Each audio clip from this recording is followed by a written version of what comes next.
Hello छात्र, good morning. आशा करते हैं आप लोग अच्छे होंगे, अपने अपने काम में व्यस्त होंगे और ज़िंदगी में मस्त होंगे। तो आज फिर जुड़ चुके हैं हम आपको क्लास 2/30 में। टारगेट हमारा कितना है जी? 95 प्लस है ना। तो मैथ वाले 30 क्लास के चैलेंज में दूसरा क्लास आज है। आज हम स्टार्ट करने जा रहे हैं जी चैप्टर 3 क्लास 12th का, जो कि मैट्रिक्स है, आव्यूह है ना। चलिए तो आप लोग फॉलो करें लर्न विथ ग्लोरियस 2.0 और सब्सक्राइब करें, लाइक करें, कमेंट भर भर के दें, कमेंट करके क्वेश्चन पूछें ताकि हम लोग और भी उत्साहित हो जाएं और आपको जवाब देने के लिए हर समय और हर टाइम सक्षम रहें, तैयार रहें आपके लिए हर समय। ठीक है, तो चलिए हम शुरू करते हैं। बात रहा कि मैट्रिक्स होता क्या चीज़ है। तो मैट्रिक्स जो होता है वो संख्याओं का एक समूह के रूप में लिखी गई बड़ी ब्रैकेट के रूप में एक संकेत के रूप में होता है। ठीक है, जो कुछ इस तरीक़ा से लिखा हुआ होता है, इस तरीक़ा से लिखा हुआ होता है। अब इसमें लिखी गई मैट्रिक्स में जो संख्याओं का समूह होता है वो एक सीधी रेखा में होती है और साथ में ऊपर से वर्टिकल रेखा में होती है। यानी कहने का मतलब एक स्तंभ में होता है और एक क्षैतिज में होता है। तो क्षैतिज में लिखी गई जो रेखा होती है उसको बोलते हैं रो। क्या बोलते हैं? रो। और जो ऊपर से वर्टिकल में होती है उसको बोलते हैं कॉलम। क्या बोलते हैं? कॉलम। तो किसी भी मैट्रिक्स में यानी किसी भी अवयव में कॉलम की संख्या और रो की संख्या को जो है लिखा जाता है उस मैट्रिक्स के कॉर्नर नीचे में m गुना n के रूप में, जिसमें m जो होता है वो रो की संख्या होती है और n जो होता है वो कॉलम की संख्या होता है। m रो होता है और n क्या होता है? कॉलम। n क्या होता है? कॉलम की संख्या होती है। अब इसके आगे हम बात करते हैं कि इस कोटि में लिखे गए संख्या जब बराबर हो जाएं तब क्या होता है, मैट्रिक्स कितने प्रकार के होते हैं, इसका एड्रेस क्या होता है, कोटि को किस तरह से लिखा जाता है, इसके अंदर लिखी गई संख्या जो होती है उस संख्या का एड्रेस क्या होता है, उस संख्या का एड्रेस क्या होता है। तो चलिए हम समझते हैं। अभी हमने बताया जैसा कि इसमें जो क्षैतिज रेखा में लिखी होती है उसको रो बोलते हैं, वर्टिकल में होती है उसको कॉलम बोलते हैं। रो की संख्या को पहले, कॉलम की संख्या को बाद में एक दूसरे के साथ गुना में लिखते हैं, जो कि उस मैट्रिक्स के नीचे कॉर्नर में लिखा जाता है। मैट्रिक्स के नीचे कॉर्नर में लिखा जाता है। ठीक है, तो अब एक प्रश्न लेते हैं और इसकी सहायता से आपको हम समझाने का प्रयत्न करते हैं, कोशिश करते हैं कि इस प्रश्न में कितने कोटि हैं और कितने रो कॉलम है, उसका एड्रेस क्या है, किस तरीक़ा से ये जो है 0। ठीक है, चलिए अब ध्यान से समझिएगा। ध्यान से ये समझिएगा कि सबसे पहले ये जो मैट्रिक्स लिखा हुआ है ये मैट्रिक्स की कोटि क्या है। पहला क्वेश्चन ऑब्जेक्टिव के दृष्टिकोण से एकदम महत्वपूर्ण है जी। इस मैट्रिक्स की कोटि क्या है? तो कोटि के लिए मैंने क्या बताया कि मैट्रिक्स की कोटि को लिखा जाता है m गुना n से, जिसमें m होता है रो और n होता है कॉलम। व्हाट इज रो? रो किसको कहते हैं? तो जो क्षैतिज रेखा में लिखी होती है इसमें कितने रो हैं? 1 रो, 2 रो, 3 रो। तो इसमें कोटि में रो क्या हो जाएगा? 3। कॉलम किसको बोलते हैं? जो ऊर्ध्वाधर लिखी होती है ना, वर्टिकल होता है।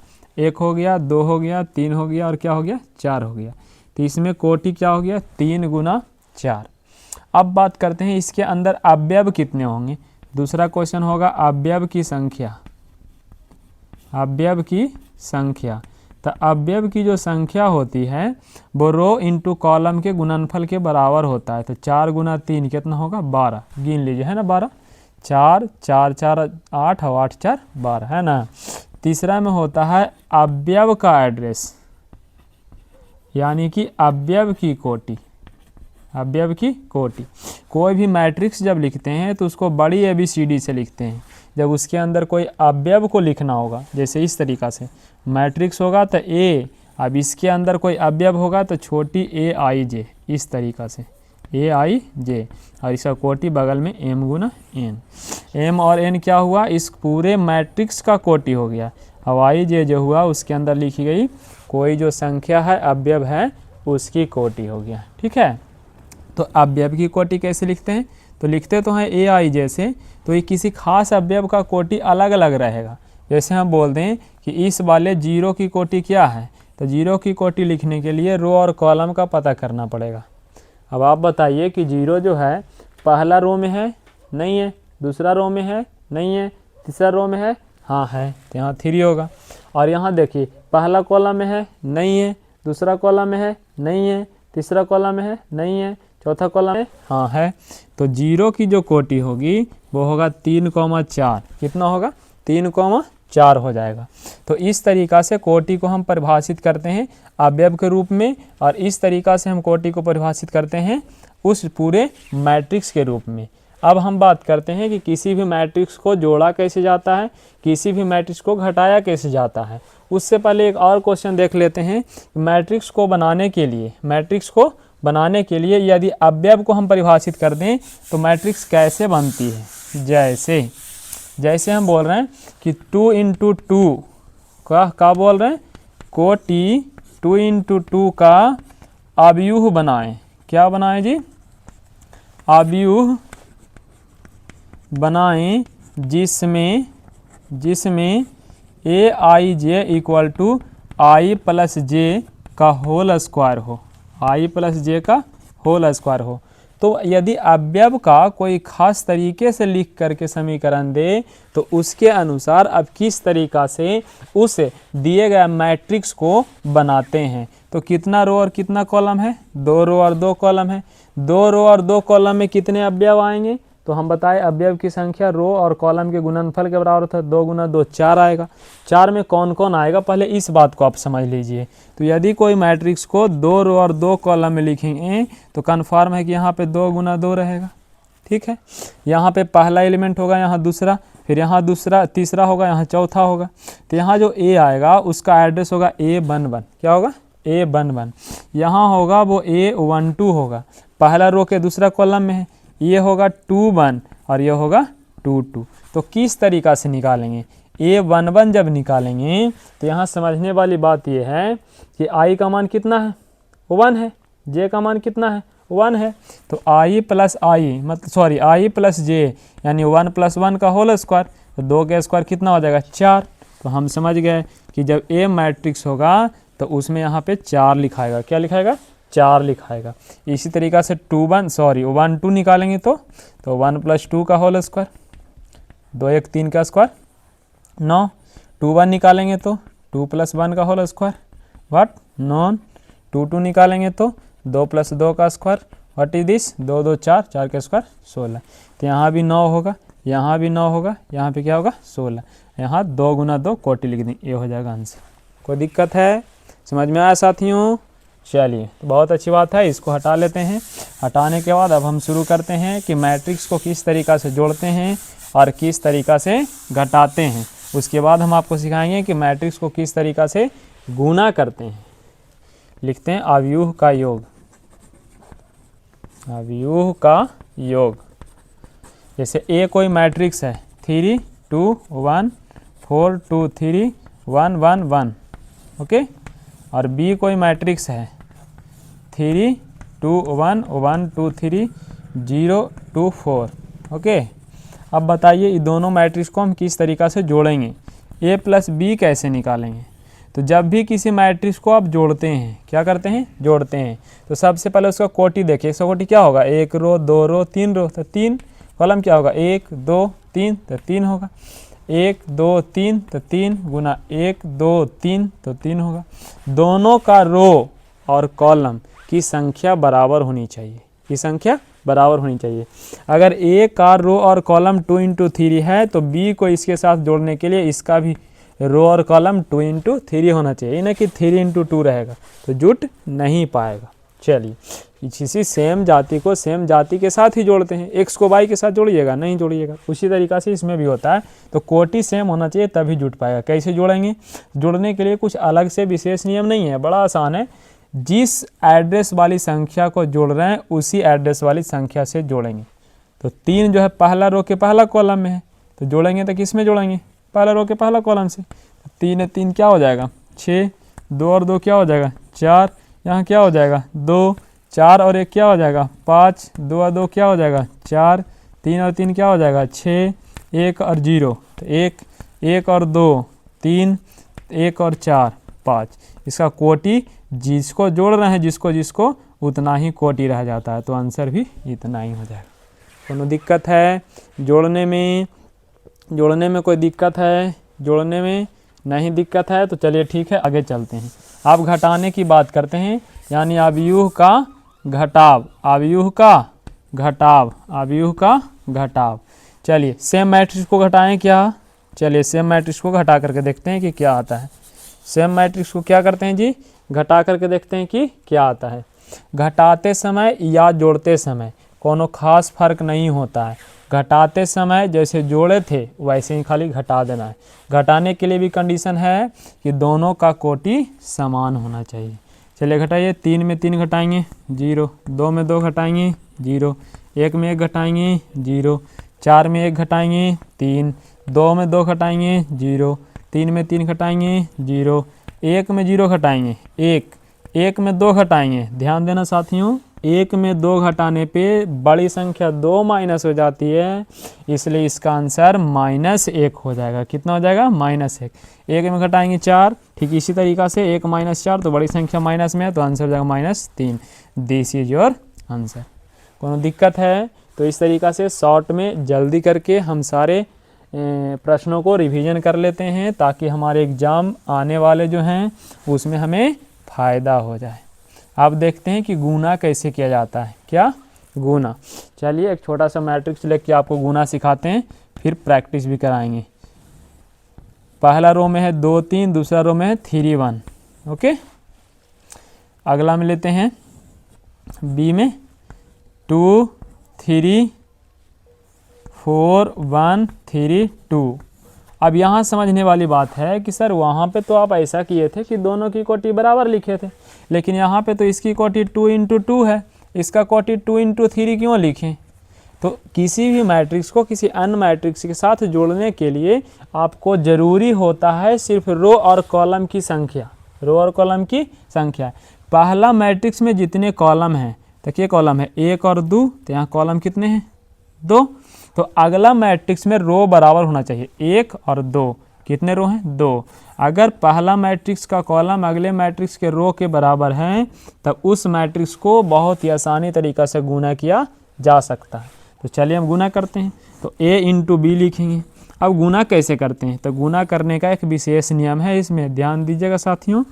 अगर सावधानी हटी तो दुर्घटना घटी, और फिर बाद में परीक्षा के बाद सब्जी पूरी नहीं बटी, ठीक है ना। तो इसमें क्या करते हैं, गुना करने का नियम पकड़ना है, पहले पड़ी तब खड़ी। कहने का मतलब रो को गुना करना है कॉलम से, फिर से रो को गुना करना है कॉलम से, रो को कॉलम से, हमारे साथ बोलेंगे तभी याद होगा, रो को कॉलम से। पहला रो को पकड़ लीजिए, पहला रो के साथ कौन है 2 और 3, इसको ऐसे ले जाएंगे और कॉलम के साथ इस तरीक़ा से ऐसे घुमा के रख देंगे। तो ये 2 किसके साथ होगा, वो बोला 2 के साथ, ये 3 किसके साथ होगा, इस 3 के साथ। तो गुना करिए 2 × 2, तो लिख देते हैं पहले 2 × 2, फिर ये वाला 3 इसके साथ। अगर इसके बीच में कुछ नहीं है कोई चिन्ह तो बीच में प्लस अपने मन से लिख देना, 3 × 3 हो जाएगा। ओके, पहला रो को पहला कॉलम से कर दिए, डन। पहला रो को दूसरा कॉलम से कीजिए, तो उसी तरीक़ा से 2 3 उठाएंगे, यहाँ से ऐसे होगा। तो 2 गुना होगा किसके साथ, 4 के साथ। हमारे साथ बोलेंगे 2 × 4 और प्लस 3 × 1। इस तरीक़ा से पहला रो तीसरा कॉलम, तो 2 गुना किसके साथ 3 के साथ, प्लस 3 गुना किसके साथ 2 के साथ, 3 × 2 के साथ। ओके, पहला रो का काम ख़त्म होने के बाद हम आ जाएंगे दूसरा रो पर। किस पे आ जाएंगे, दूसरा रो पे। तो दूसरा रो पे जैसे ही आएंगे तब दूसरा रो को पहला कॉलम से गुना करेंगे, इसको ऐसे पकड़ेंगे और ऐसे गुना करेंगे, तो 3 जाएगा 2 के साथ, 1 आएगा 3 के साथ। तो 3 × 2 प्लस 1 × 3। चलिए 3 × 4 प्लस में होगा 1 × 1। ओके, आगे होगा 3 × 3 1 × 2, 3 × 3 और प्लस 1 × 2। अब आराम से इसको गुना करेंगे, उसके बाद जोड़ लेंगे यानी कि ऐड कर लेंगे। ओके, चलिए 2 गुना 2 4, 3 गुना 3 9, 9 और 4 कितना हो जाएगा 13 यानी कि 13। 4 गुना 2 8 और यहाँ से 3, 8 3 11, 3 गुना 2 6, 3 गुना 2 6, तो 6 6 12, 3 गुना 2 6, 6 और 3 गुना 1 3, मतलब 6 और 3 9, 4 तिया 12 और 1 कितना 13, 3 तिया 9 और 2 कितना 11, बचेगा कितना, तो इसमें 2 गो रो और 3 गो कॉलम। ध्यान दे साथियों, किसी भी दो मैट्रिक्स को गुना करने के लिए पहला मैट्रिक्स का कॉलम अगला मैट्रिक्स के रो बराबर होना चाहिए। जो बराबर होता है वो कैंसिल हो जाता है, कैंसिल हो गया, तो इसमें रो बच रहा है 2 और कॉलम बच रहा है 3, तो आंसर जो आएगा उसका रो और कॉलम 2 गुना 3, 2 गुना 3। कोनो दिक्कत है, समझ गए? चलिए अच्छी बात है यदि आप समझ गए तो। अब इसके आगे हम चलते हैं transpose of A matrix. What is this? Transpose of A matrix. किसी अवयव का ट्रांसपोज कैसे निकाला जाता है? क्या? ट्रांसपोज। ए अगर कोई अवयव दे रखा है 2 3 1 3 2 1, तो इसका ट्रांसपोज को लिखते हैं ए डैश से। कैसे? ट्रांसपोज की बात कर रहे हैं, TRANS, ट्रांसपोज मतलब परिवर्त। क्या? परिवर्त, परिवर्त। तो ए डैश, व्हाट इज दिस? ए का ट्रांसपोज को सूचित किया जाता है ए डैश से। अब ए ट्रांसपोज होता कैसे है, ए डैश निकलता कैसे है? तो ए डैश निकालने के लिए साथियों किसी भी रो को उसको कॉलम में बदल दिया जाता है। तो रो को कॉलम में, मेरे साथ बोलेंगे, रो को कॉलम में बदलने की जो घटना है, प्रक्रिया है, उसको क्या बोलते हैं? ट्रांसपोज। क्या बोलते हैं? ट्रांसपोज यानी कि परिवर्त। ध्यान देंगे, कभी कभी एग्जाम में प्रश्न मिस्टेक होना नहीं चाहिए पर हो भी जाता है, तो मिस्टेक से कभी कभी हिंदी में गलती भी आ जाता है, तो इंग्लिश पे ध्यान देना है। किस पे? इंग्लिश पे। चलिए, जैसे एग्जामिनर साफ तौर पे बोल दिया है कि अगर गलती से हिंदी में मिस्टेक है तो हमारी मान्यता इंग्लिश की ओर जाएगी, इंग्लिश वाला प्रश्न ही सही माना जाएगा, चाहे कुछ भी हो जाए। तो चलिए रो को कॉलम में करते हैं। पहला रो 2 3 1 है, तो 2 3 1 लिखेंगे पहला कॉलम में। 3 2 1 है, तो 3 2 1 लिखेंगे दूसरा कॉलम में। इसी को कहते हैं ट्रांसपोज। क्या कहते हैं? ट्रांसपोज। इसमें कुछ प्रॉपर्टी होता है जो ज़रूरी होता है, तो चलिए इसमें इसके गुण लिख लेंगे। पहला गुण क्या है कि अगर किसी ट्रांसपोज वाली संख्या को फिर से ट्रांसपोज कर दें तो अपने आप में सीधा हो जाता है। नहीं हो जाएगा, देखिए ये सीधा है, अब इसको उल्टा कर दिए ट्रांसपोज हो गया। अब एक बार फिर उसे उल्टा कर दिए, देखिए सीधा हुआ कि नहीं हुआ। तो बस ऐसे ही करना है।